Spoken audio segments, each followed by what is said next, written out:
العافي محدش بياكل لقمته، وزي ما قال وينستون تشرشل، اوعى تتفاوض مع النمر طول ما انت راسك جوه بقه. وطبقا لقانون الغابه اللي احنا عايشين فيها، الحق والصح دايما في ايد اللي ماسك السكينه، ولو اللي قصاده ماسك مسدس خلاص الحق ما بقاش معاه. فمغزى الكلام اللي اتقال ده كله انك لو حابب تعيش في سلام محدش يجي عليك ولا يأذيك، لازم تبقى اقوى واحد. وده اللي شفناه عملي لما مصر رفضت المخطط الامريكي للتهجير بكل شفافيه وصرامه ووضوح، لا لدرجه تهديد اقوى قوه عسكريه في العالم بنقض معاهده السلام والتدخل العسكري في القطاع اذا لزم الامر. طبعا زي ما كلنا شفنا الفتره اللي فاتت، محاوله الكيان فجعل القطاع مكان غير ادمي مفيش اي انسان يقدر يعيش فيه، فبيجبر شعب القطاع على اختيارين ملهمش تالت: يا اما تهربوا من الموت وتعيشوا حياه كريمه بره القطاع في مصر او الاردن وتنسوا القضيه دي للابد وتبقى انتهت، او عندكم الخيار التاني ان انتوا تفضلوا في القطاع وتفضلوا في ارضكم، ولكن الموت هو الرفيق الوحيد اللي هيبقى ليكم. الموت من القصف، من الجوع، من العطش، من المرض، وفي النهايه هيتم السيطره على القطاع وتنتهي القضيه للابد. لا مش بس كده، ده شعب القطاع ذات نفسه هيتحولوا لاداه ووسيله صريحه للتوسع الاستعماري بان هم يقدروا يسيطروا على الاراضي المصريه والاردنيه في المستقبل، ولتثبت مصر للعالم كله ان هي رائده المنطقه، وان كلمتها واحده ومحدش بيأولها لها، وان هي الداعم والدرع الاول والاقوى لشعب القطاع والقضيه، وان طار المصريين من حرب 48 56 67 والاستنزاف واخيرا 73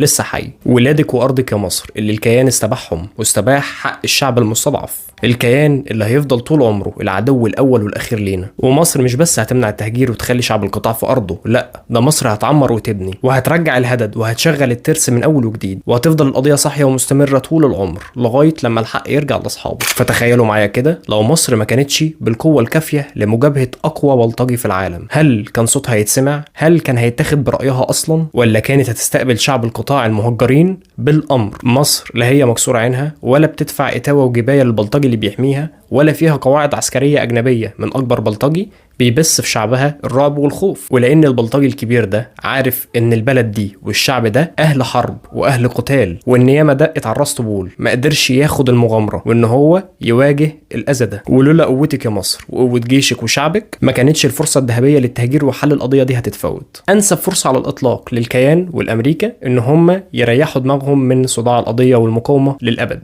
تعيش يا مصر وانتي سيدة قرارك، وانتي رائدة منطقتك، وانتي ام الدنيا، وهتفضلي طول عمرك قد الدنيا. وكان معكم حراس كابتن مسلم، ويلا اقعدوا بالعافيه.